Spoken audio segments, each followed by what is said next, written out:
That's what happens when you produce your own show. Not only are you prone to technical difficulties, but you're prone to human error as well. After a brief outage, we are back. How's everybody living on this Tuesday? The weather in South Florida is amazing, and there are a ton of sports taking place. So we've got a great show for you. This is the Overtime Sports Show, episode 4. I'm Greg Gross, and as always, with me is Dan O'Brien. Dan, we're back. How are we doing? I'm doing awesome. Like you said, nice and cool up here in St. Augie. So it's 62 degrees right now, open window weather. It's a good time for football, college, NFL, also hockey season, basketball season. And going off your point, we are not professionals, so that'll happen. It'll happen to the best of us, and it'll happen to the worst of us, and it just happens. So that's right, but we're here to be happy about it. We got smiles. We're making it happen. We're talking sports and living it up. So exactly. But you know what? Sir. We are professionals because we don't let it phase us. It happens. Oh, no, we ain't phased. We ain't not phased. And we move on. Yeah, move right on. I love it. Yeah. You're right. We don't even need a calendar. All you got to do is open up the windows, and with the weather, you know exactly what time it is. It's fall, and we are in the middle of a great football season, college, MLB playoffs, hockey just started. So there's so much to get to, and we got a great show today.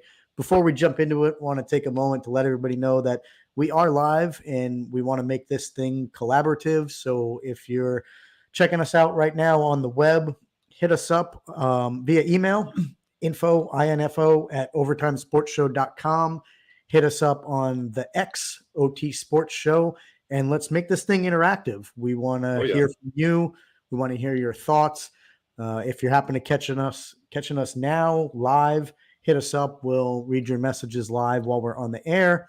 And if you can't catch us now while we're on air, hit us up later on during the week. Hit us up over the weekend, and we'll include your messages and react to them on an upcoming show next week. So definitely want to make this thing collaborative and interact with us via email, on the X, any way you can. But and Facebook too. Don't forget, we got a Facebook page. Facebook. We're on all the platforms. We're out there. Yes, we Facebook, are. YouTube. We want to make it interactive. Ways to get involved. So the excuses are your own. If you can't find us, that means you're not looking hard. So exactly, hit us up, and we'll make this thing interactive. But I got some thoughts on the NFL. We'll jump right in. Normally, I like to lead out with the Giants, and I'll certainly have some thoughts on them. But I actually want to take a moment and start with what we saw last night on Monday Night Football between the Cowboys and the Chargers, and want to talk about it for a few reasons. Main one being that as I watched the game last night, I was really able to come to just one stark conclusion, and I know that the Cowboys ended up getting the W, but watching all the phases of football from beginning to end, I came to the conclusion that the Cowboys, to me, just don't seem to do any one thing especially well on all phases, all sides of the ball, whether it's offense, defense, special teams, coaching. I just don't see them excelling and dominating in any one area. And again, I know they got the W, but I think a lot of people, myself included, expected the Cowboys to be this powerhouse. We know what they did to the Giants, dominating them in week 1. but the Giants have proven to us that they're just not a very good team. And when I look at the Cowboys and what they did last night, I look at a guy like Dak Prescott, who's a seasoned veteran. He's a mobile quarterback. He has some tools around him. He should be able to take this offense on his shoulders, put up points, do it consistently, expose the weaker teams. And I just don't see him doing that. And on the defensive side of the ball, we know they're loaded with talent. Micah Parsons is all over the field, but I don't see their defense shutting down opponents the way I thought they would either. And even in coaching, there's been some talk about Mike McCarthy and his clock management and areas where he's lacking as well. So, like I said, I just look at the Cowboys now and what they're doing, and it just doesn't seem like they do anything particularly well, that they're dominant in any one area. And I know I mentioned last week that in this early part of the season, I don't think any team is playing a quote unquote must win, but I think you have to look at the Cowboys now and wonder, are they going to right the ship? Where are they going to be at the end of the season? And are they who we thought they were, who we expected them to be? And Dan, I'm curious your thoughts. What do you make of the Cowboys so far, and what you saw yesterday during the game? So I would just go off what you were saying, kind of piggybacking off of that. They're just very inconsistent. Going off of Dak Prescott, like you said, he's been in the league, I want to say 8-9 years. And last year, only played 13 games, led the league in the interceptions. So that goes off of your inconsistent play. Also, what we've seen this year so far, very inconsistent. Either the defense is going to be playing balls to the wall or the offense is going to be playing balls to the wall. They haven't played a really complete game. And that goes on. Maybe it goes on their coaches, as you were saying. And also, off their coaches, they lost their offensive coordinator who went over to Los Angeles. So a lot of people underrate offensive coordinators and not the head coach, but I think they play an important part in the gameplay. And they're the ones that are with the players, because the head coach has to manage. I mean, you just think of him as a general manager. He's got to manage the whole coaches, all the team. So I think the offensive coordinators are the actual coordinators are the ones that spend the most time with the players. So losing Kellen Moore, I believe that is a key aspect of why their offense is so inconsistent. And also on their defense, they lost their top cornerback, Trevion Diggs. I mean, he was a perennial top cornerback. He went out torn ACL. So, I mean, that's going to mess a lot of people up, especially them in their defense, their secondary. So, I mean, Micah Parsons is Micah Parsons. We could talk hours and days upon him because he's just a beast amongst men, a beast amongst boys. But I think it just goes down to inconsistency. It goes down to Dak Prescott not using all of his weapons and trying to force it. He's got Tank Pollard. He's got CeeDee Lamb, Michael Gallup, Jake Ferguson, who's an up-and-coming tight end. And their line has been top for 5-6 years. Not to mention my boy Zach Martin, Notre Dame Fighting Irish alumni. Not to mention them these, but yeah, just going off what you said, I don't think they're a top echelon team. They should be. They're 4-2, but they easily could be 2-4 or 1-5. I mean, that first win against the Giants, that was a no-brainer. And then the Jets was a no-brainer. But easily, I think they could have 1 or 2 wins just because of how they play, not playing a complete game. When the defense is on, the offense is off. When the offense is on, the defense is off. So, yeah, it's I think that's a really good way to describe it, is inconsistent, because I did expect them to be really the opposite of that coming in this year. I expected them to be consistent, using all phases of football to take control of the game. And to your point, it seems like if it's not one thing, it's the other with them. 1 week their offense is great, but their defense is not. Exactly. Next week it's vice versa. So I'm a little surprised about them. And like I mentioned, I think there's plenty of time for them to right the ship. It's just at this stage and what we saw last night, I was just a little surprised that they had as tough of a time as they did with the Chargers. And they're another one, you touched on it briefly, with some coaching issues on their team. I got to think that at this point, Staley is on the hot seat. They're another one that just can't seem to put he's a sitting duck, I think. I think he's a sitting duck. Yeah. They're another one who have too many weapons, whether it's, Eckler, Allen, some other guys. Their defense is nothing to slight at, and they just seem to find ways to beat themselves and just always blow it, whether it's late in the game or not being able to string together wins. Another team that's inconsistent. And I think you're right. He's got to be on the hot seat, Staley. I mean, it's really surprising that he kept his job after last year. He played against the Jaguars. They were up 27-0, and they lost that game in the playoffs. I mean, That was some game. Yeah, that was wild. That was wild. I mean, you think being up 27-0 in the playoffs, how are you going to keep your job with that talent? So, and Justin Herbert got that big contract, so they're thinking big things from that team. And for them to scuffle like this, I think Staley is a sitting duck one, or if they don't make the playoffs or go far in the playoffs, he's definitely gone. But I do think he's a sitting duck. And I was listening to Boomer and Gio, who we both love. They were saying that Kellen Moore might be the head coach in waiting if Staley goes, which, I mean, he did numbers in Dallas, like I just said earlier. So I think that he'd be a good job with Justin Herbert and the Chargers, because Keenan Allen is probably the oldest guy on the team. Everybody else is fairly young. Mike Williams, who went out with the torn ACL. Austin Eckler just came back from an injury. They got Bosa on the other side of the defense. I mean, he's a beast. Derwin James is a beast. So they got a nice young team. They just need, I would say, better complexion from their coach and better leadership and showing that they can do it, like they can make it happen. So yeah, I'll tell you personally, I don't know that I'm completely sold on Herbert. You mentioned his big contract. He's another one.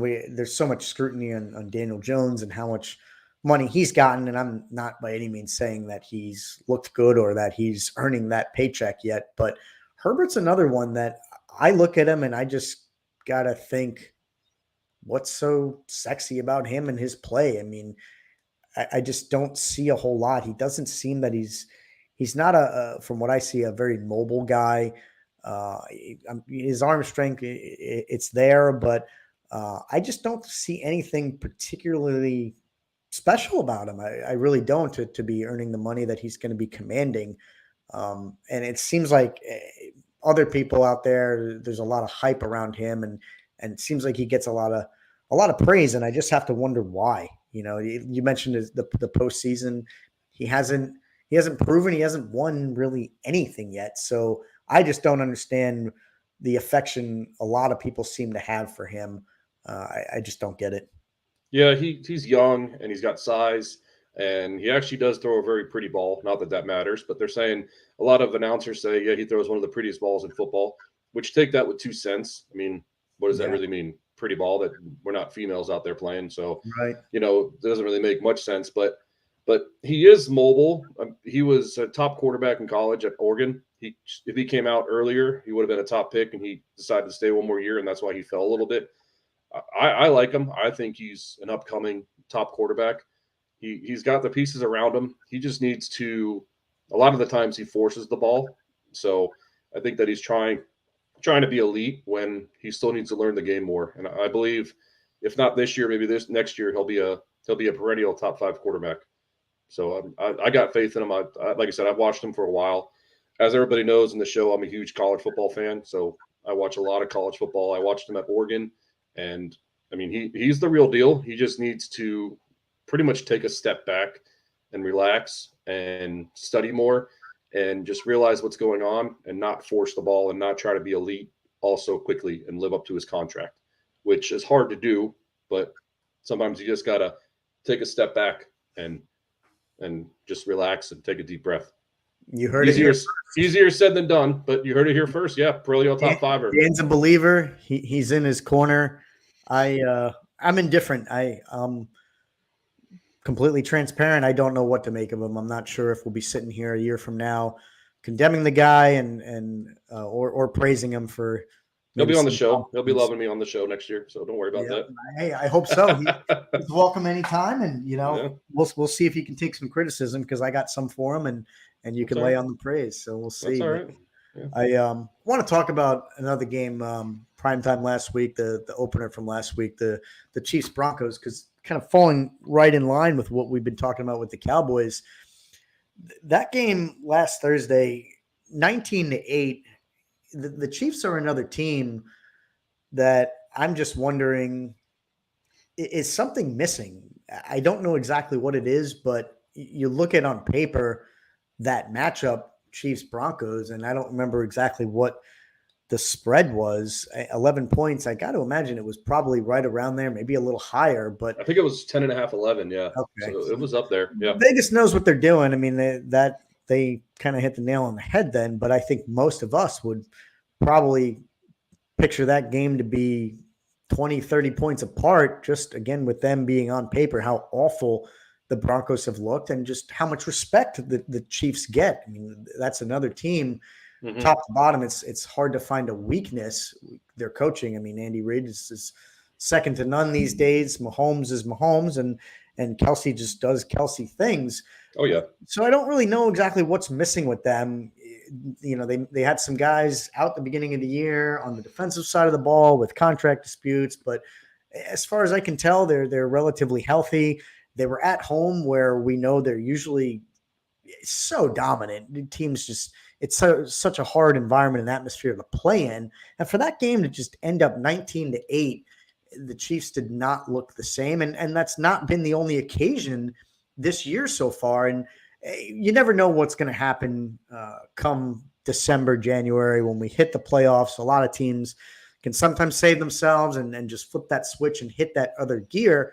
And most people certainly seem to put the Chiefs on that pedestal in the upper echelon with the Dolphins, with the Niners, with the Eagles. But I'm just wondering if there's something missing that we're not seeing. And I wanted your thoughts on that too, Dan. I mean, do you see the same thing, or do you think it's just the Chiefs trying to coast through the season and they'll hit that other gear when playoffs come?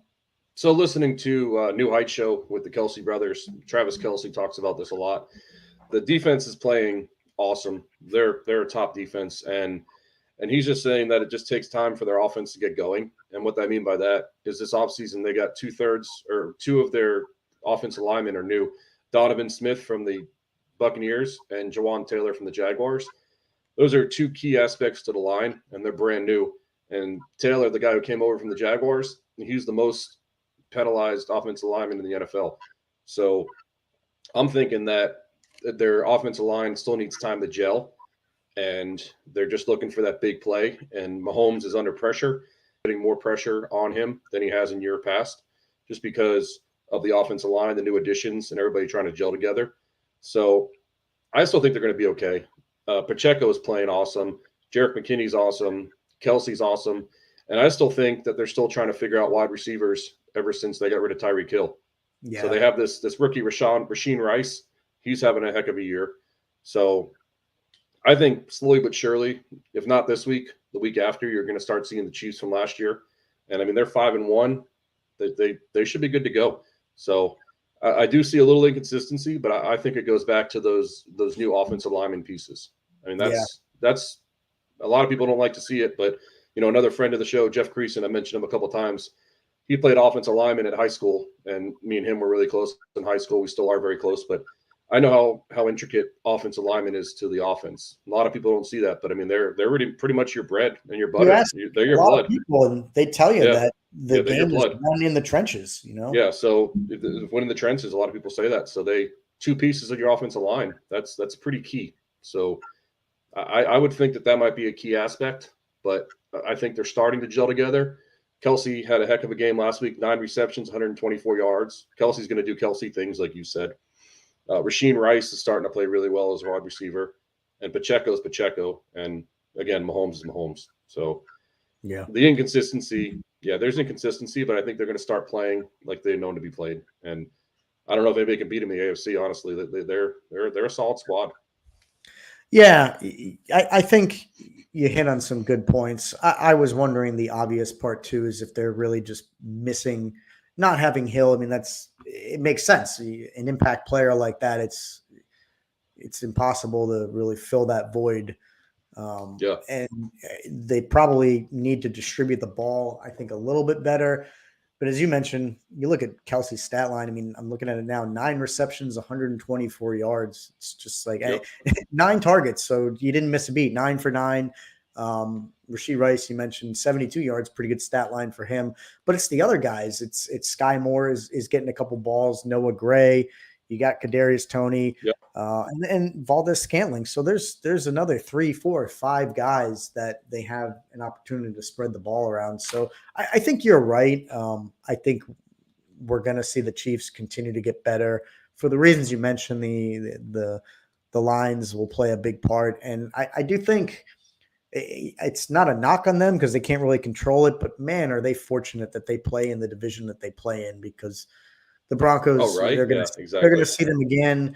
The Raiders, the Chargers, none of these teams are, frankly, any good. So it's almost just a shoe-in for them to coast to the playoffs and maybe, ramp it up once they get there. But yeah, I was just kind of curious your thoughts to see what they were like. I want to switch gears for a moment and talk about the Giants and what we saw Sunday night with these guys in prime time yet again.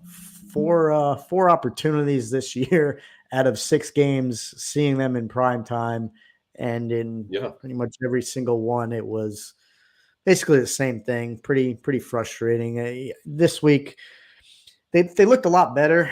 They didn't look great. The bar was so low coming into this game that they looked better. There's a lot of people that still just say that they're terrible, and it's hard to deny that. I listened to Rome a little bit earlier this week, and he's still fed up with them, and rightfully so. If you're not a Giants fan, it's got to be tough to watch because they're not playing inspiring football. But this particular week, I think they played a bit better. I think they made it a game. There's no doubt about that. It came right down to the final play, and there's a lot of moments that really contributed to that. A lot of people are putting the microscope down on Tyrod Taylor and how he handled that play to end the first half where he opted to run the ball. I don't know what he saw. I don't know why he did what he did.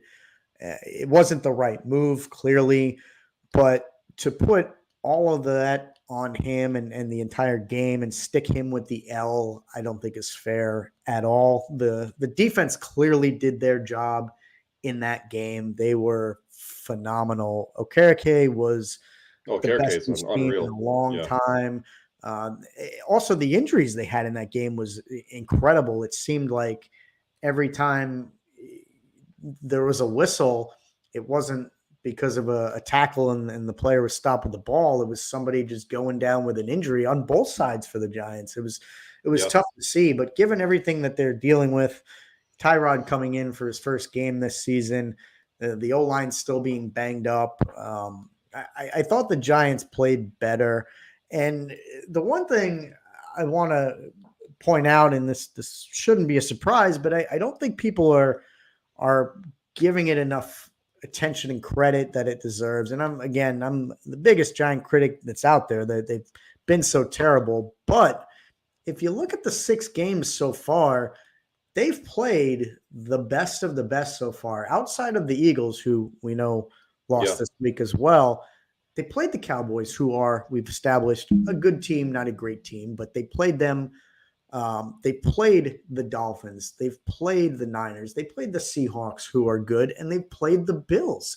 So other than the Cardinals, who, yes, they had a miserably hard time with in the first half of that game, but did come away with the victory, the other teams they've played have been the top 5, top 10 teams in the league. So I think that's worthy of paying attention to. I'm not sitting here saying the Giants are going to turn this around and make the playoffs, but I could definitely foresee them ripping a win this week against Washington. And if you look at the next couple games, they've got the Jets in the mix. They've got the Raiders.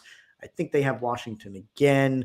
They play the Packers, who aren't very good. So there's an opportunity for the Giants to at least save some dignity and make the next few games of the season a little bit respectable.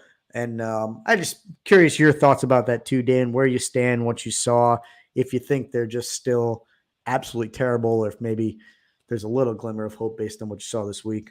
Yeah, so I would agree with you not putting the whole loss on Tyrod Taylor, because listening to the game, watching the game, and listening to the interviews after the game, they were saying that there was a check. So when he hit his helmet, that was mean checking to run. But they never wanted him to run in the first place. So it makes me think, why would Brian Dable, why would Mike Kafka, why would they put that in the system to an unexperienced quarterback that this is his first start of the season? Why even put that in the back of his head to say, oh, you could check it to run when you have 6 seconds left and there's 0 timeouts? Why not either one, pass the ball and either get a touchdown or incompletion, or two, just kick a field goal, go into the half up 9-0. I mean, you're already up. You already shut them out in the first half. And we know the Bills offense. We know what the Bills offense is about.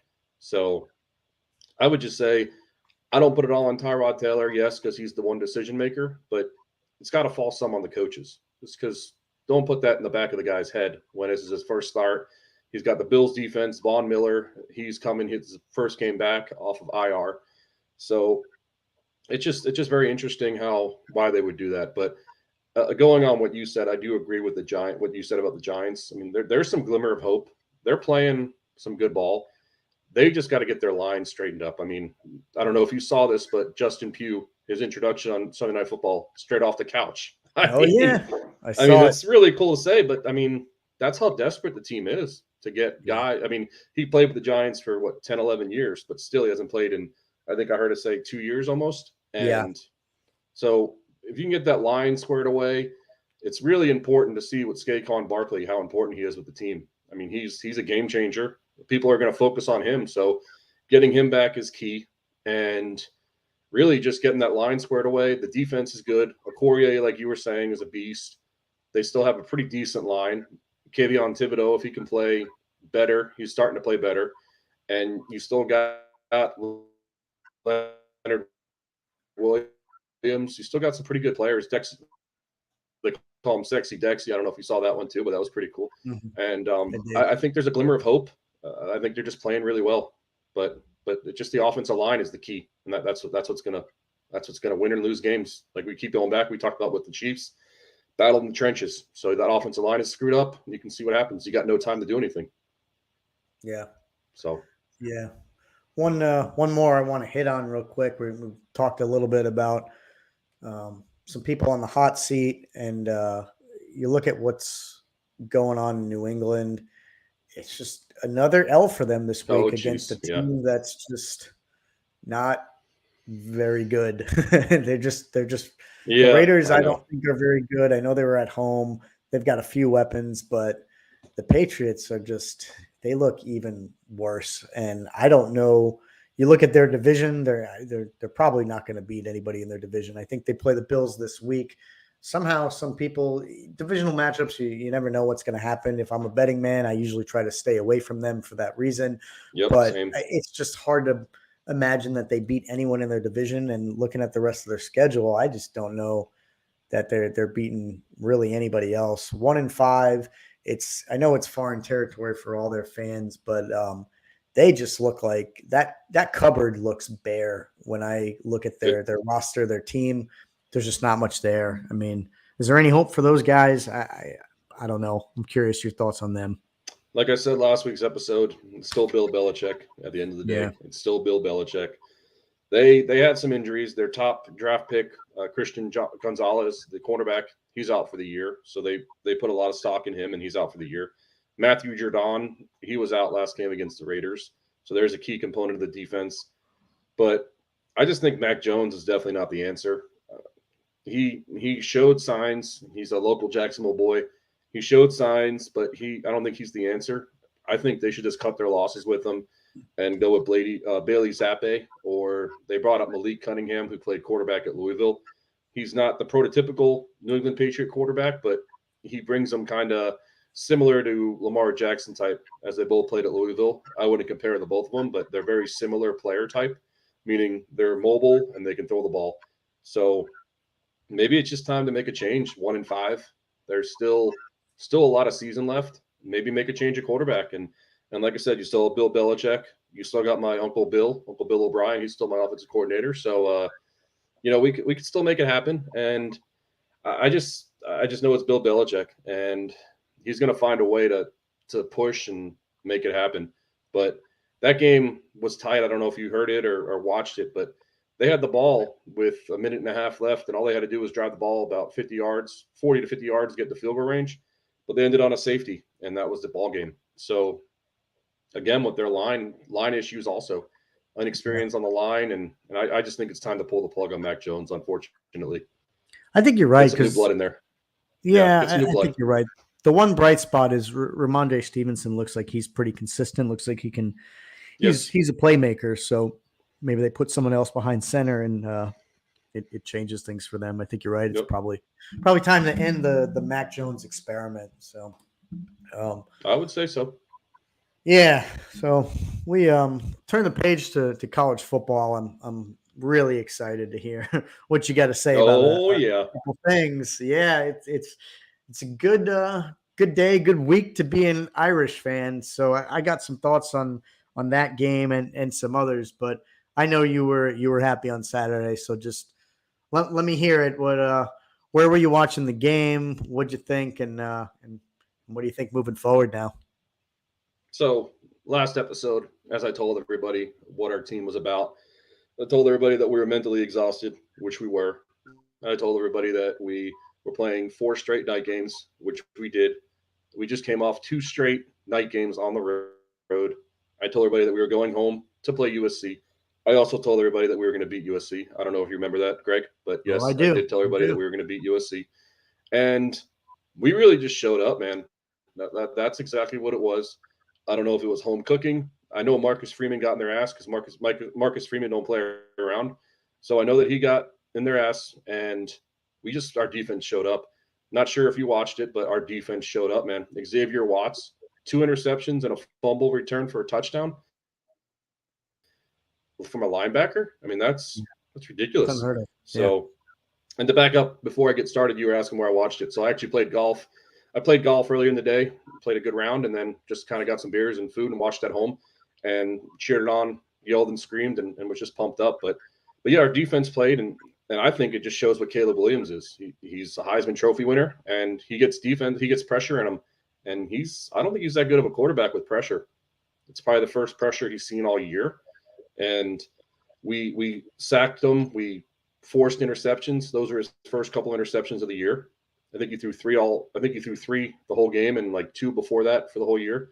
So, we played good. Sam Hartman played good. We had a kick return for a touchdown. We had rushing touchdowns, receiving touchdowns. And I think it was just a little piece of home cooking. And we have a bye this week, so we knew we're just going to leave everything out there.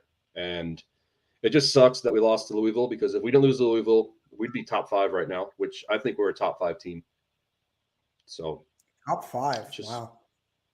well, I if we like don't it. lose to Louisville, we're top 5. We just beat the Yeah. 10 seed.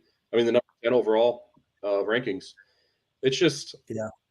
yeah, we we knew we were going to have a bye, so I think that really benefited. But just very happy to be an Irish fan, and I knew what my boys could do, and they did it. And like I said, I know you mentioned a couple episodes that Marcus Freeman might have been on the hot seat. There's no way he's going anywhere. Like I was telling you, but just very exciting game to watch. Very exciting to be an Irish fan. There were a lot of commits there, a lot of recruits. So I think that helped us out. Yeah. So They very showed up. exciting. It was a statement game. I was happy for you. It was a great win against a good team, and we can keep talking about it. But I do Oh want to yeah, get your thoughts on Caleb Williams. Some people are saying that he just hasn't played against a lot of great teams. Do you think that's the case? I mean, yeah. everybody seems to still have him as the consensus number one, Marvin Harrison Jr. as the number two. Where do you slot Williams? You think this changes anything? You think he's still just in a league of his own come next year? I mean, the kid's got talent. Everybody knows that the kid's got talent. However, like I mentioned, talking about my Irish, we pressured him, and with the pressure, you saw that he wasn't composed with the pressure. So I think he's going to be a good NFL quarterback, but he's got a lot to work on. He was very flashy. I think that he thinks that he's definitely the best player, which he is a top 5 player in college. I wouldn't think that's going to parlay over to the NFL yet, just because, like I said, not to repeat myself again, but look what happened when he got guys in his face. He was running around, throwing interceptions, not throwing the ball with accuracy. So I think he drops a little bit. I think he still needs to practice a lot in college. And let's face it, the Pac-12 does not play defense, and that's what he's in. The Pac-12 has no defense teams that play defense, and get a little pressure from Notre Dame, get a little pressure from any of the top 10 teams. He's gonna do what he did, and I don't know if that's what you saw or if you saw from the highlights, but that's I think it was blatant, obviously, that he can't handle pressure in his face and he can't handle be under duress. Yeah, I think that's a good point to bring up, because it's one thing when you're in the college ranks, but it's quite another when you make it to the NFL. If you're going number one, you're drafted by a team who, let's face it, needs some work and probably isn't going to have the best line. You're not going to have the luxury of guys who are giving you all that extra time to be able to do your thing back there. You got to have quick instincts, quick reaction time, know what you're doing with the football. And to your point, I mean, be able to handle those pressure situations. That's something I value in a quarterback. If it was up to me, being a Giants fan, we all know what Eli Manning was, didn't have the best arm, was not mobile at all. But one of the things that I liked most about that guy, and really why I think helped contribute to the 2 Super Bowls that he won, I mean, let's face it, they had no business beating an undefeated Patriots team at the time. And obviously the defense had a lot to do with that. But the thing that I think helped him more than anything was Eli was as composed and poised as it gets. He would stand in the pocket. He didn't have a good O-line for the majority of his career, and he was able to take those hits. And yes, he made turnovers and fumbles, but he withstood a lot of pressure, especially in the market he played in. And for Caleb Williams, I think you hit it spot on. The jury's still out there of whether or not he can handle all that pressure and how it translates to the NFL. So it'll be interesting to see. I'm looking at the scores and the recaps from some other games this week. And again, it seems like not much changed. I mean, Georgia took care of business. It wasn't a sexy win, but they beat up on Vanderbilt. And, again, we talked about it last week. And until they go down, they're I think, number one for the foreseeable future until we get to the playoffs.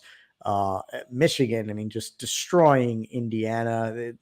They're the consensus number 2 and just moving right along. Ohio State takes care of Purdue. Florida State takes care of Syracuse. It's the top 4, I think, at this point in the season is pretty undeniable. It was interesting to see Washington just barely squeak out a win over Oregon. That was, a close matchup there between 2 close ranked teams. But the one I'm looking at it's staring at me on the page. And we got some mutual friends who maybe would want to join us at some point and talk about it. But Penn State just absolutely obliterated UMass, gave them a goose egg on the board, 63-0. And the reason why I mention it is because if you look at the schedule coming this week, Saturday. Oh, I know. Ohio State game. Yeah, it's one of the best matchups. I obviously not as big of a college guy as you, but even watching it in years past, I personally would always look forward to this matchup because of how huge it is, the rivalry. Penn State, Ohio State, you have to mark it on your calendar and really tune into it because it should be a phenomenal football game. Penn State, I think, is surprising some folks. Maybe it's not surprising people, but sitting at ranked number 7, I think they can compete with those top 4 teams that we just ran down. What do you think of them?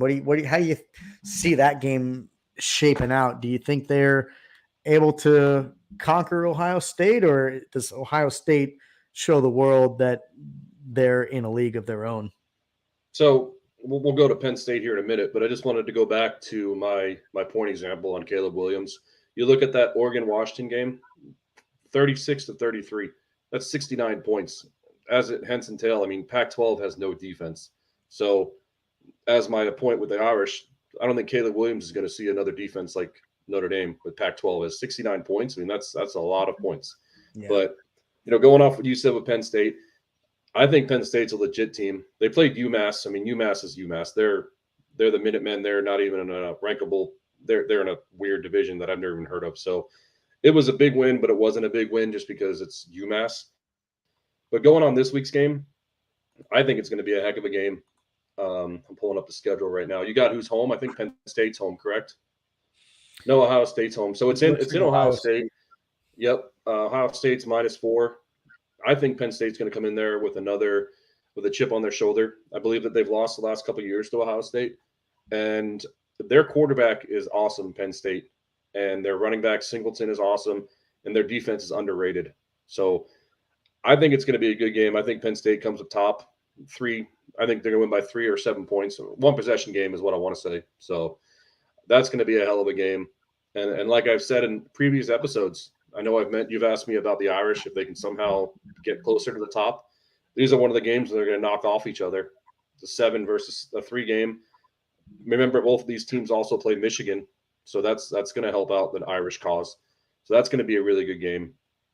I just think Penn State has the edge. What do you think? You think Penn State has the edge or Ohio State? To me, it's sort of a flip of the coin.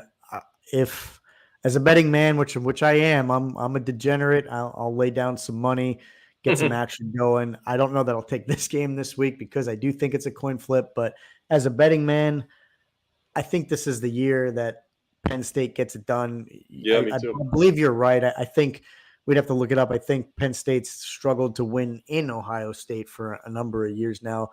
I think this is the year they get it done. I think it'll be close, but I think they get the win, and be interesting to see what the AP poll looks like next week, if that actually happens, and how far Ohio State could actually slide and where Penn State moves up. But definitely going to be a good game. And like I said, I think that's no matter who you're a fan of, I think that's got to be must-watch TV this Saturday. Oh, for sure. Before we take a break and eventually switch some gears, we got our Beers with Bros segment coming up. I want to hit one more game before we take a break in the college. I can hit a couple more too if you want to start off. Yeah, I'll pick it back off yours. We got some time. So the Colorado Buffs. I mean, oh Jesus, what the hell happened on Friday? And I'm not coming with a lava take here, spitting fire, claiming, Deion's a hack or old news and all that kind of stuff. But 29-0 lead to blow it the way they did at home. I know that there was a ton of celebrities in the stands for the game, and just to blow it the way they did, it was ugly. I don't know how you describe it any other way. It's just, it was pretty bad. And I'm surprised something like that happened to a team coached by Prime. I mean, the guy is out there in the media, in the spotlight, and I think he truly loves it, but you have to own up to what happened. And I think his team's getting exposed now that they're starting to play some real opponents. But again, I mean, this was Stanford, so I don't think anybody really saw this coming. And I know you got another game you want to hit, but what do you think about that? I mean, was it just bound to happen, or was that just is somebody responsible for that kind of epic disaster that we saw? So I think it's their defense still trying to get together, and their defense has been known to give up a lot of points. And if you look at the stats from that game, Stanford's receiver, he had almost 300 yards receiving. I want to say he had about 15 catches. And we were watching the game. I believe we were on the phone, and we were watching it. And I mean, they scored a lot of long touchdowns. I know there was one long touchdown that was like 80 yards. Another touchdown was at least 60. And I think that the Buffs, they probably just took their foot off the gas. And Stanford has been kind of a crap team for the last couple of years. So they probably took them for granted. They were up 29-0. They got the flash with Coach Prime. Son, Shadur Sanders, he's got a lot of flash. So I believe that they kind of took the foot off the gas pedal. They probably relaxed a little bit. And then Stanford caught them by surprise and then hit a couple of those long touchdowns.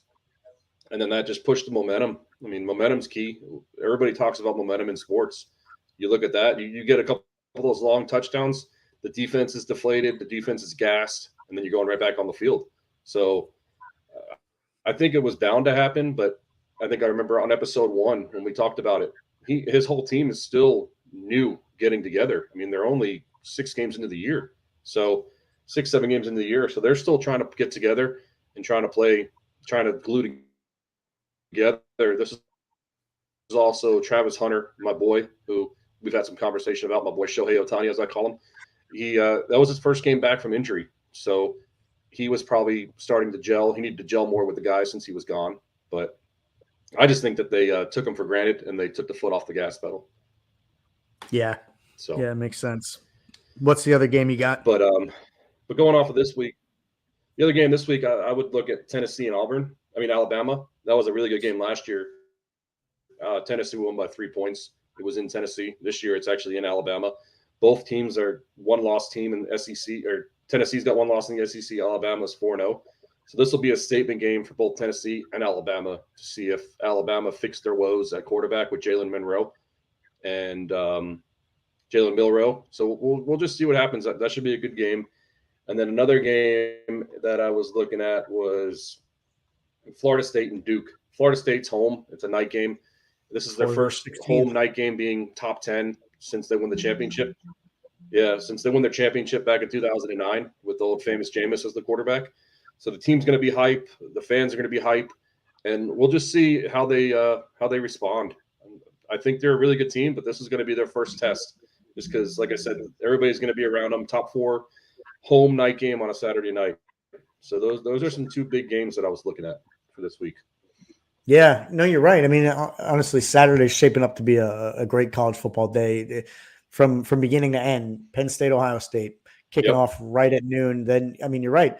11 versus 17 hits you at 3:30, and then might as well stay up for Florida State and Duke at 7:30. So you got a whole day of action. Great games set to take place on Saturday. Definitely don't want to miss them. I know I'll be tuning in. We're going to take a short break. We got the Beers and Bros segment coming up, as always. Some great taste testing, live beer review for you guys. Definitely got to talk about some MLB action for a little bit. Playoffs have taken some crazy twists and turns even in the past week, and probably touch on a little bit of hockey too. So take a short break, and we'll be back in a few. Yep.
fogged up, and whether or not we can't get to the bar, we can park this old Chevy on the side of the road, start a party underneath the stars. It's always beer drinking weather out here. We get it pouring like a storm out here. No, there ain't nothing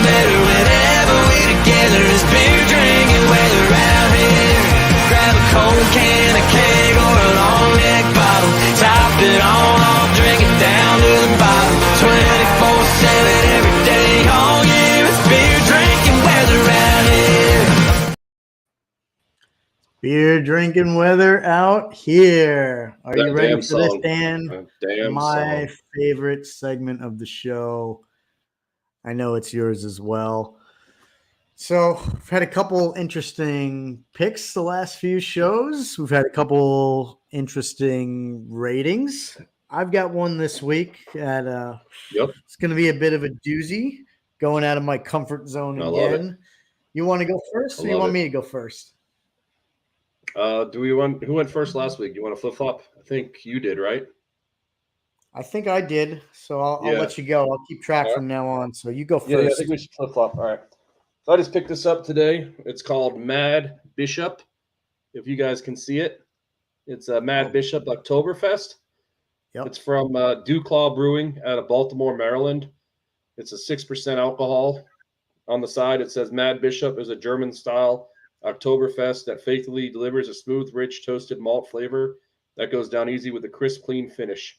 So I'm very excited about this one. It's like I said, it's a really cool bottle, as you can see, with the Mad Bishop, you know. So 6%. You said this is an Oktoberfest. Yep, Mad Bishop. You see it right there where it says it? Yeah, and tell the people where it's from again. Is that Baltimore? It's from Baltimore, Maryland. Yep. I like it. Yeah, Baltimore, Maryland, Dewclaw Brewing. So let's open this bad boy up. Everybody likes the sound. Oh yeah. And then we'll give Grossy another nice little tip on how to pour beer. So I'm just giving up. We've established I can't do it apparently. look at this mother. Look at this mother. Oh man. Look at that color.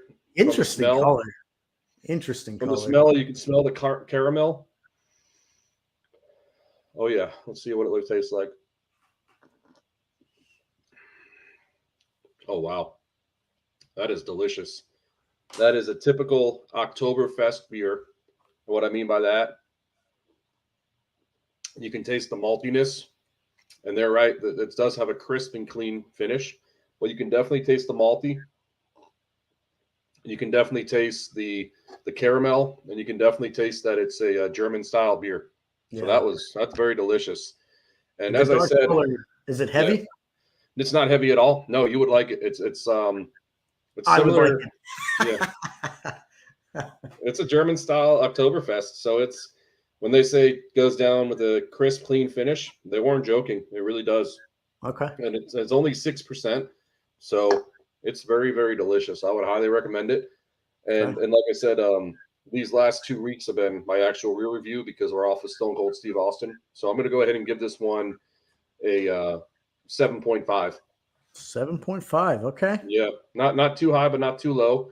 I would see. definitely drink it again, and it's probably going to taste better out of a draft, like a draft beer. I don't know how people can tell us. This will be a good, interesting fact if we can get some feedback to see if people like out of the beer out of the draft, the can or the bottle. I mean, I always go to the draft. I think I've told you that before. But I always go to the draft, but very delicious beer. Good. There's nothing like it if you can get something on draft coming from Very, very delicious. Awesome. Like it. All right. Let me show you what I got today. I think you're gonna like this. Okay. You know a little bit about it. So I'll bust out the can here and see if you can spot the logo on the bottom. Put it up close there. Ah, Modi. Yep. Modi. So this is a Motorworks Brewing beer, which is a brewery here in the Sarasota Bradenton area. Exactly. We've been there frequent visitors. It's a great spot. If anybody's ever down in this area, I highly recommend you check it out. They got a great beer garden, and this is we don't get anything for this. This is not a paid plug or anything, but it is a good favorite local spot. Pick this one up from Total Wine. They happen to have it sitting there.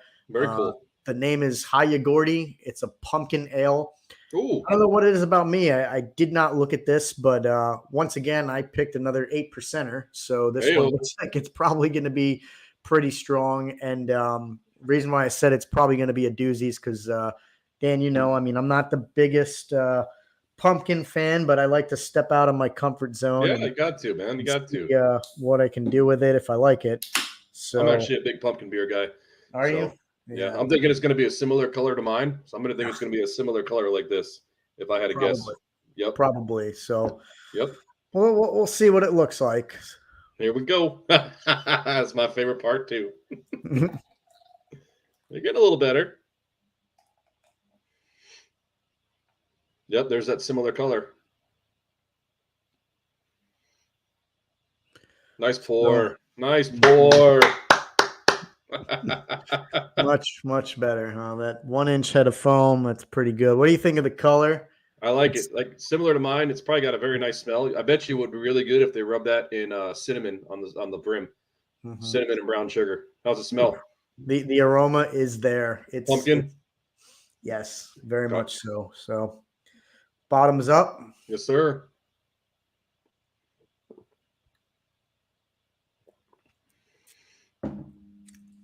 Well, it's 8%.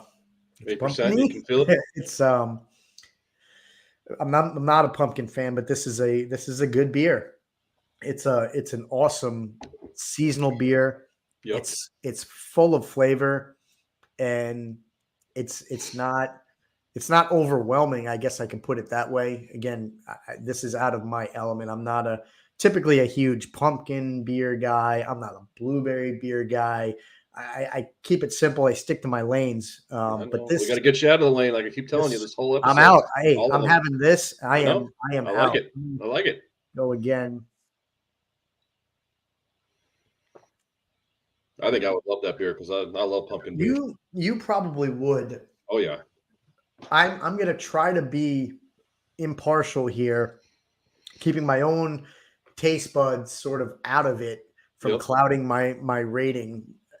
With this one, it exceeded my expectations. I think you would agree. I know for me, I'm excited. The beers I'm picking so far, we're 4 episodes in, Yeah. have been winners. They've all been pretty good. I think honestly, the first episode I tried that Italian beer was probably the You weren't a weakest, fan. worst of them. It wasn't Yeah. the best, but Yeah, you weren't a fan.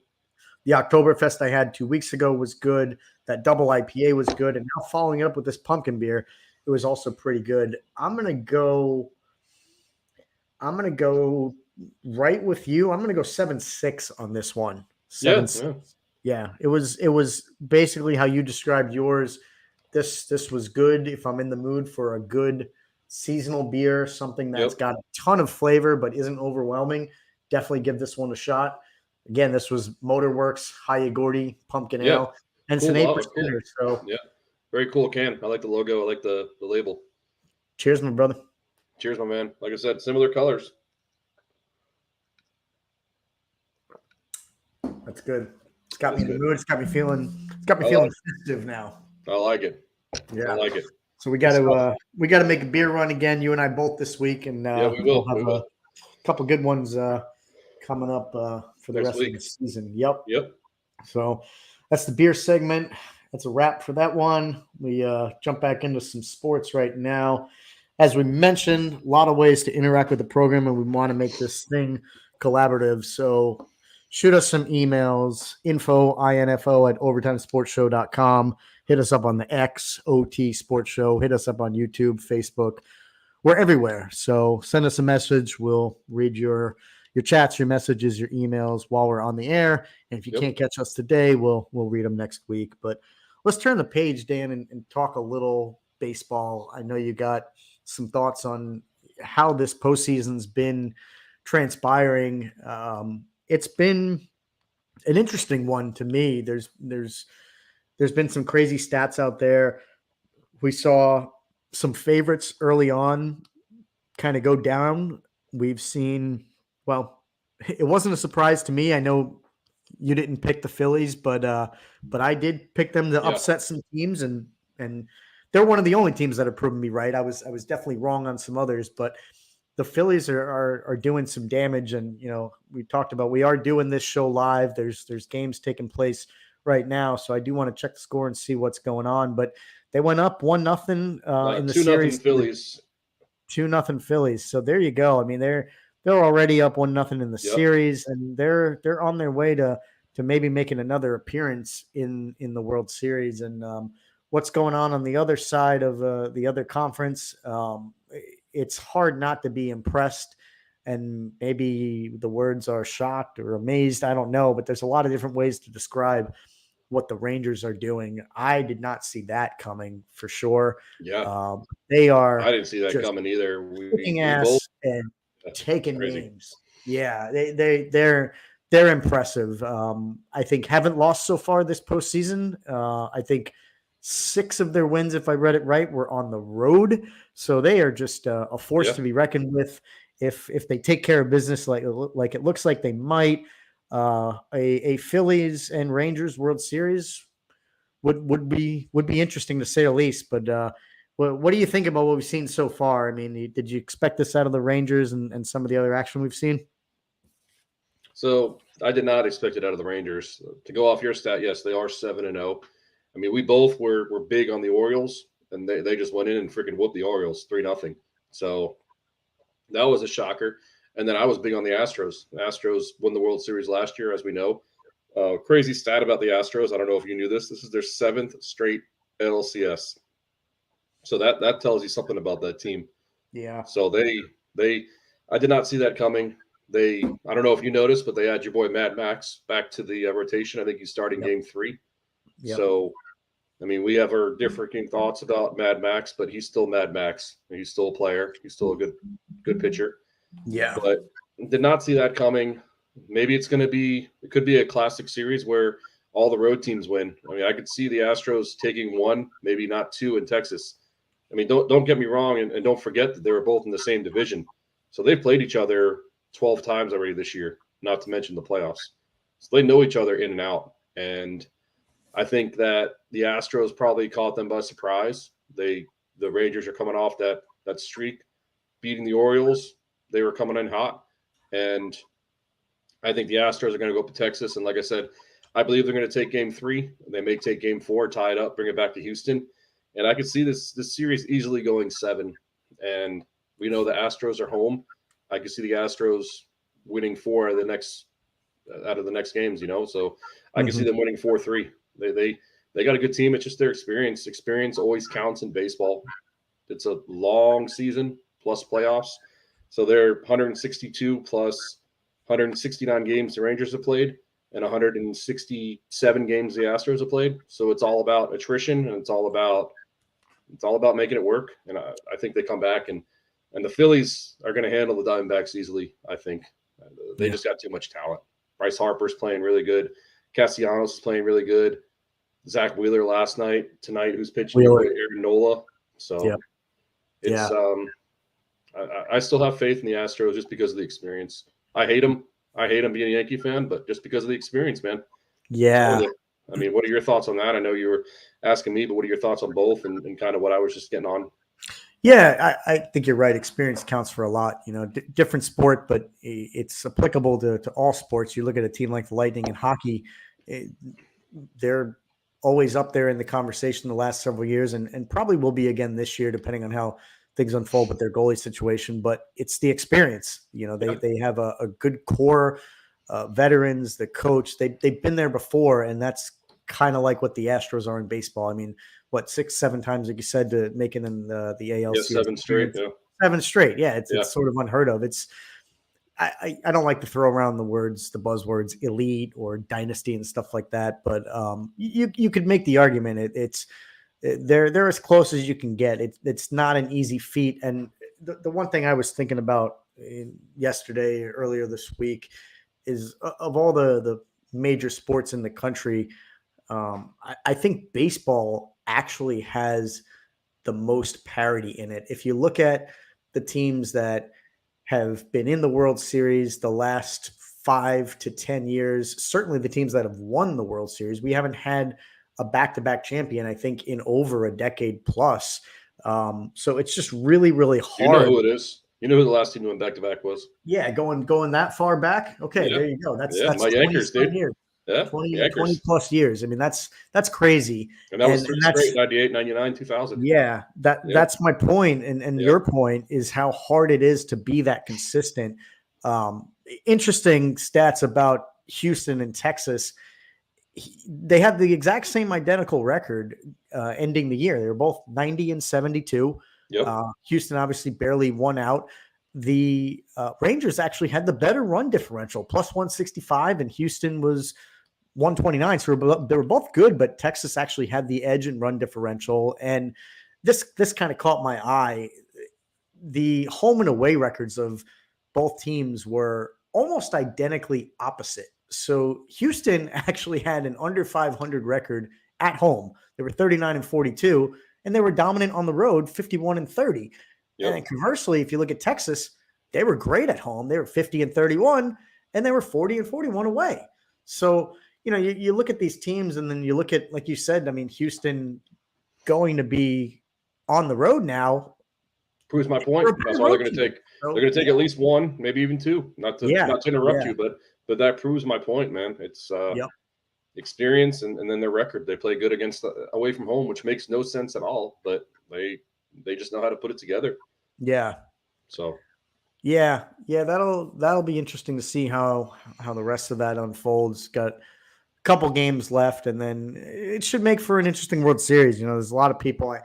I hate when the conversation delves into teams that are making the championship in any sport or league, whether it's the NHL and the Stanley Cup, the NFL and the Super Bowl, baseball, World Series. People love to just crap on teams that are not in traditional markets or big markets, and they say, "Oh, this is going to be a terrible World Series. Who wants to see the Rangers and the Phillies or whatever it is?"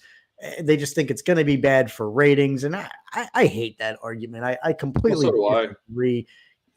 Yes, there's markets that are bigger than others, but if you're a fan of the sport like we are, am I going to be glued to a Rangers Phillies World Series? No, I'm not going to be glued to it, but it's the World Series. I'm going to be paying attention, and I don't have a dog in that fight at all, other than I want to see entertaining baseball, which I'm sure we're going to get, because rare is the occasion when a team makes the championship in any sport by accident or by fluke. Yes, we've seen championships that are lopsided from time to time, but I think you're going to get entertaining baseball regardless of who's in the World Series and how big their city is, how big their fan base is. So I hate the argument there, or the conversation that we're already starting to see, and we're not even in the World Series yet, of people just being negative and looking down on some of these teams. Just be a fan of the sport and just appreciate it for what it is. But I just want to put that out there, because that's something that I'm already hearing on other talk shows and from other people out there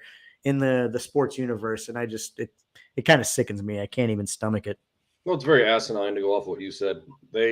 What it is to me, I think it's just them not having a rooting interest. So what they're trying to do is push people away because they don't have a rooting interest in either seeing those teams. So they're trying to create sport talk and say, oh yeah, why don't we talk about how this team doesn't have a big following or the ratings are going to be bad, and then that's just going to give them ratings because people are going to check in and see, what did this guy say or what did that guy say, and they're going to push their audience to how they're feeling.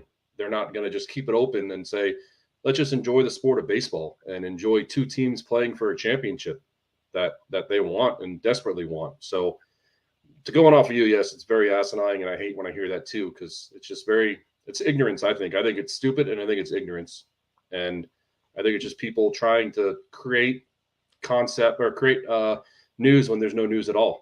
Yeah, exactly. They're only out there for the tabloid fodder and publicity, or their own ratings. They could be like us. They could say, "Oh yeah, Overtime Sports Show. They said there's going to be no ratings," and then that's like a headline to their show, and they'll be like, "Oh, why did they say that?" And then people are going to shocking. Yeah, exactly. So I think that's why people do that crap. Yeah. But it's just be a fan of be a fan of baseball, or speak your honest opinion like we would do and say, honestly, I don't, if this is the case, if it was us, we'd be like, honestly, we don't think there's going to be a lot of ratings, but if you guys love baseball, watch baseball and enjoy it. And exactly. Just enjoy the sport. Be authentic, be authentic. Yeah, exactly. You put it right there. We're here. Yeah. We're not here for the lava takes. We're here to tell it like it is. Exactly. Just be authentic, be true. Yeah, like be true, authentic, and just be genuine. Genuine. That's a key word too. Genuine and authentic are the two key words on that, I feel. Yeah. 100%. Yeah. So I think we maybe switch gears. I got a couple hockey things I want to bring up real quick, and then we'll get to our NFL picks for week 7, recap how we did last week and make some for the week ahead. But just jump into to hockey real quick. Had a couple games to start the season so far and analyze some play. The one thing that stood out to me is I think your boys are playing tonight. The Islanders. It's just their second game, so you we're up haven't had much 1-0. opportunity. Yeah. You haven't had much opportunity to see them yet, but I've watched my Devils closely, and they're 1-1. So one of the things I wanted to say, and I find this a lot from a lot of other people I talk to, fans of different sports, is that there's always a lot of overreaction early on, and this is not unique to any particular sport or team, but just so many people seem to just overreact. And maybe I'm just getting old. Maybe I've acquired this skill of patience, and tried to master it. But I'm not completely pleased with what I've seen out of the Devils the last couple games. They lost to the Panthers, who are a very good team. They lost to them yesterday. It was looking pretty ugly for a while.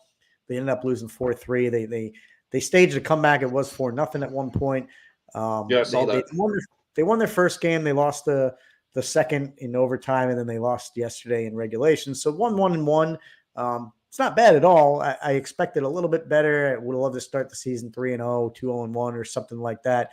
I think a lot of other fans expected that. And folks that I talked to, again, just a lot of overreaction. People already trying to juggle lines. People are on Lindy Ruff for, trying to put the lines in a blender and shake things up. And to me, it's early on in the season. I think you have to give it time. You have to let things naturally unfold. It's a long season, and to me, I'm just not going to overreact after a couple games. But interested to see where the Devils go over the next stretch. They started the season at home. For whatever reason, last few years, they've traditionally been a better road team, and kind of hope that continues so that they can string together a couple wins. Did want to touch on the Lightning real quick. We talked about them a little bit. It's they're kind of near and dear to us here in the South Florida market. They are having a clearly tough time without Vasilevsky. I got to see them in preseason a couple weeks ago when I was down in Miami and see them play the Panthers in a game that they won and looked pretty good. But it's clear so far that their goaltending situation, they're in a bad spot. They've already played a couple games. They lost to the Red Wings this past weekend in a 6-4 matchup.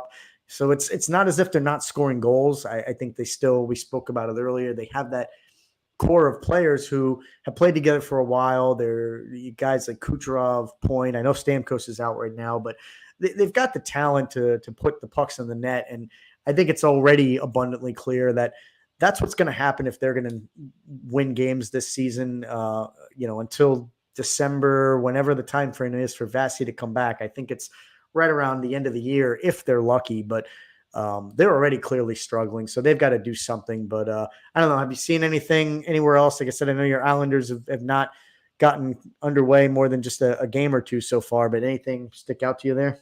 Yeah, so not to mention, but did you see who my Islanders are playing tonight? Arizona Coyotes. Oof. And our new favorite fan of the show, our boy Liam O'Brien, cousin Liam, the official Big Tuna. So nice. You pointed that out to me the other day, and that's officially my unofficial favorite player in the NHL now, because I don't know if anybody looks him up on Wikipedia, but he's known as an enforcer. So that's cousin my OB. Dude, cousin OB Liam, the official Big Tuna. I like it. But a little bit of fun on that one. But one thing that I did see, which was pretty cool, I'm sure you saw, Toronto, Matthews. I mean, back-to-back hat tricks. I mean, that is something else, huh? Back-to-back hat tricks, and that's saying something. That's really cool. I mean, I'm looking at the stats right now. They're 14 goals against 13 goals, so they lived up 13 goals and scored 14. So that means that their goaltending isn't the best, but they're scoring. So but back-to-back is a really cool. And like I said, the Islanders just started the other day, so they're 1-0. They're up 1-0 right now.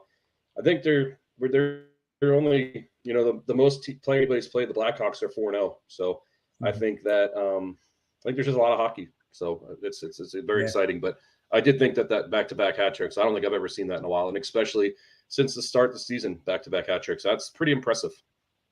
It is. I did see that as well. Matthews is something special.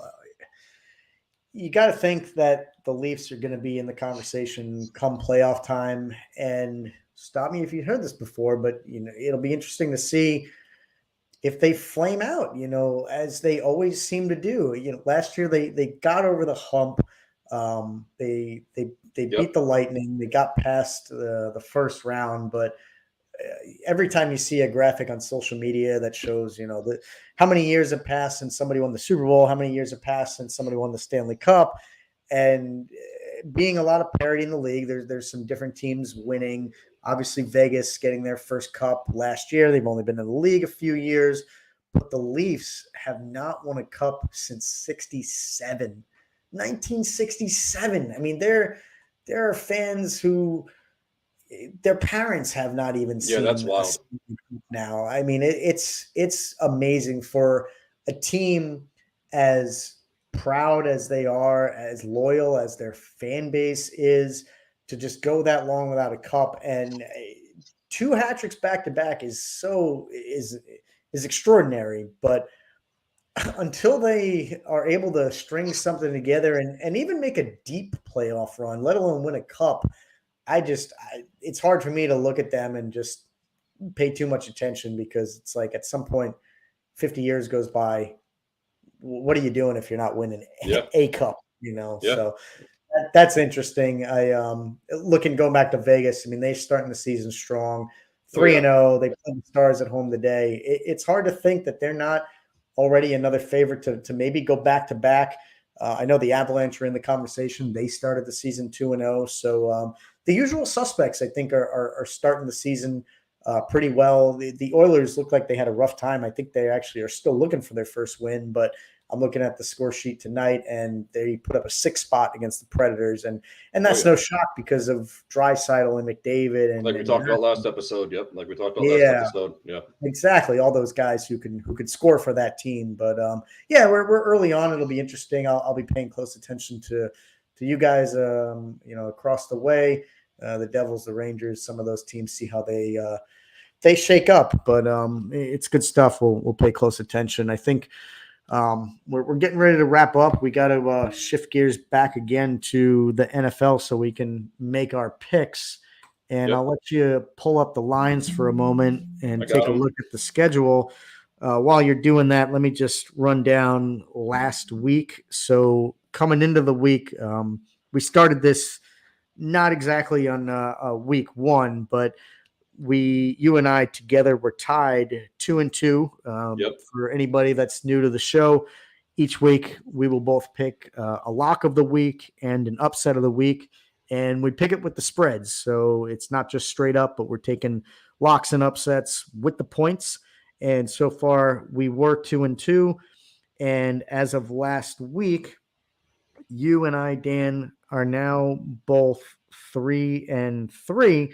I believe we both went 1-1 this past week.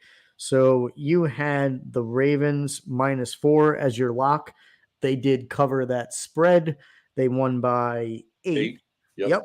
And then your upset was the Patriots. And of course, they did not cover. Because of a freaking safety. That's why I actually was watching that shit, and I was like, I'm going to get this. I'm going to be 2-0. And then you had them +3, and they lost by 4. So that's a heartbreaker. But 1-1 is respectable. And the way I look at it is, you got the lock, right? So you were money good there.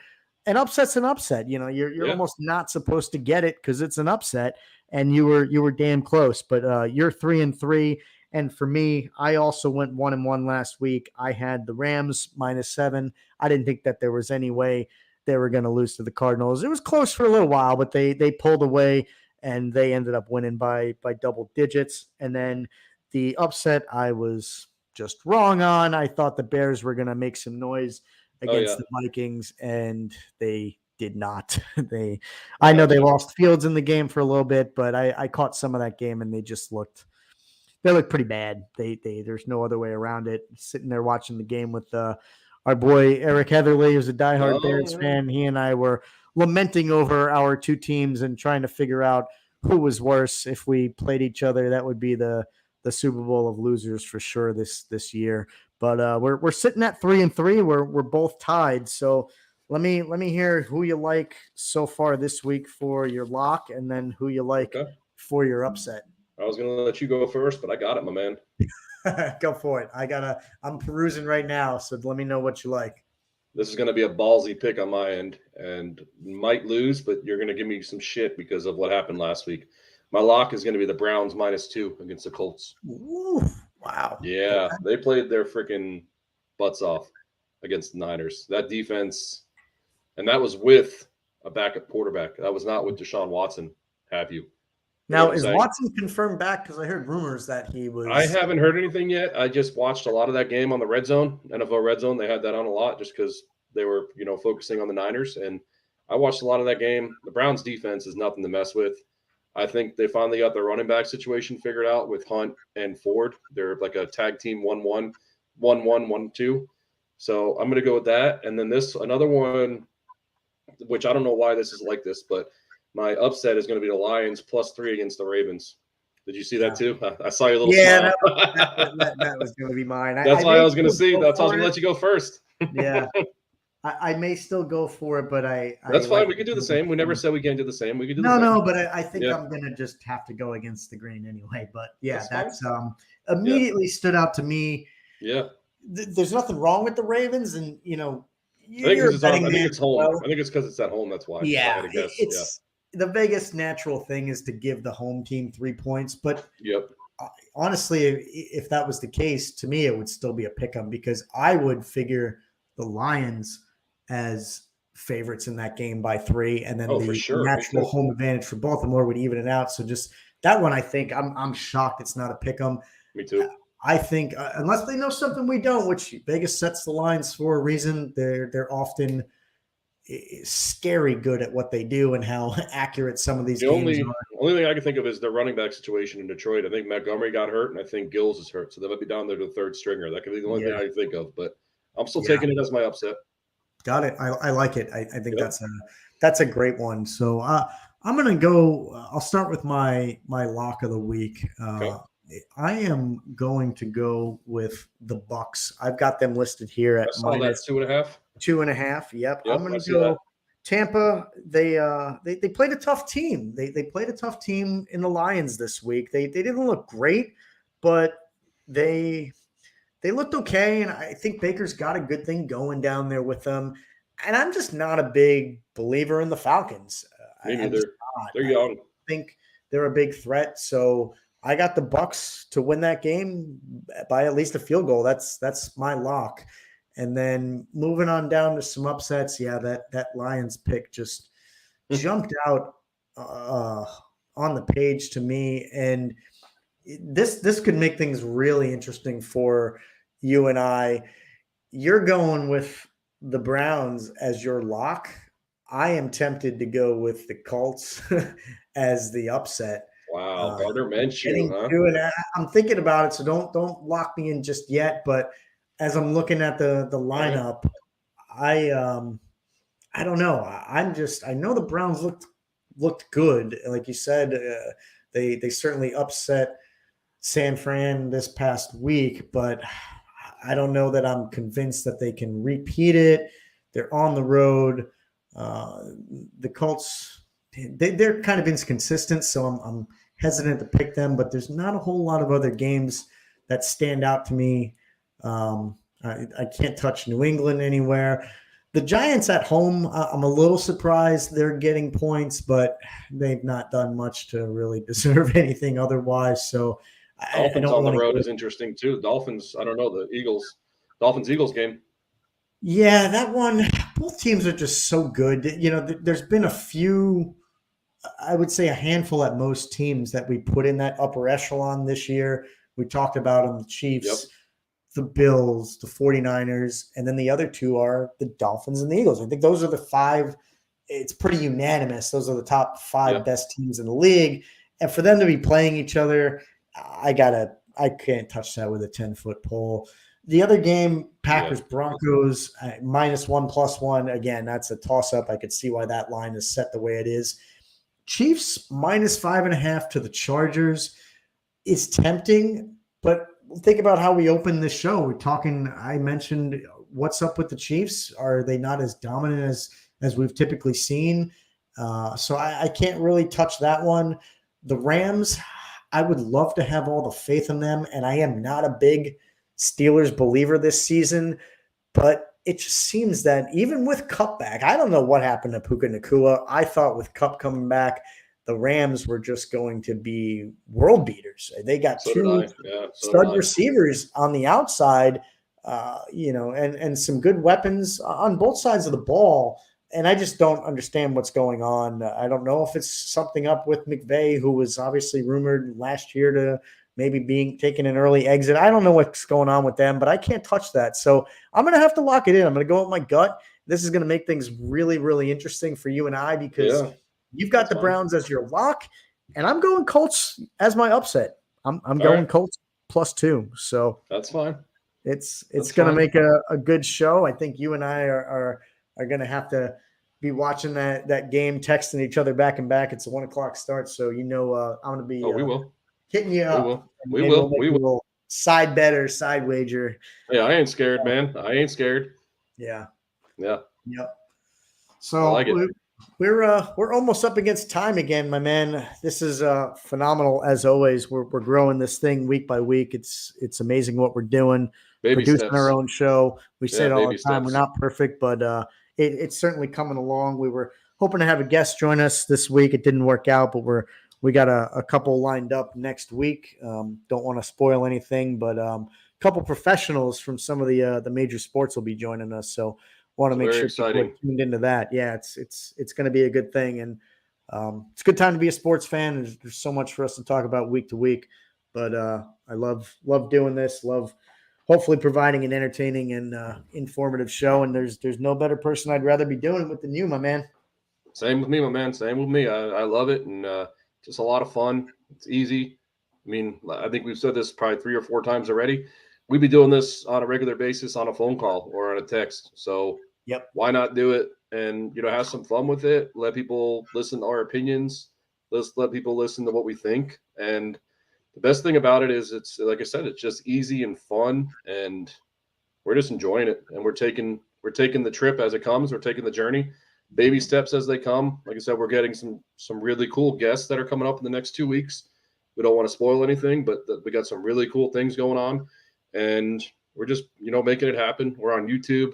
As you see on the bottom, we got the email, we got Twitter. We also have Facebook, and we're on Spotify, Apple Podcasts, and really just making it happen. And like I said, taking the journey as it comes, one baby step at a time, and really just living it up. Approach. Crawl, walk, run. That's our approach. Crawl, walk, run. And we're probably in the crawl stage. We're graduating to the walk stage, and then we're going to be off and running. And you said it, we're on all the platforms, so there's no excuse. Anybody that wants to have their opinion heard, we've got a live platform. We are live. Go to our website, hit the watch live link. You can tune into us.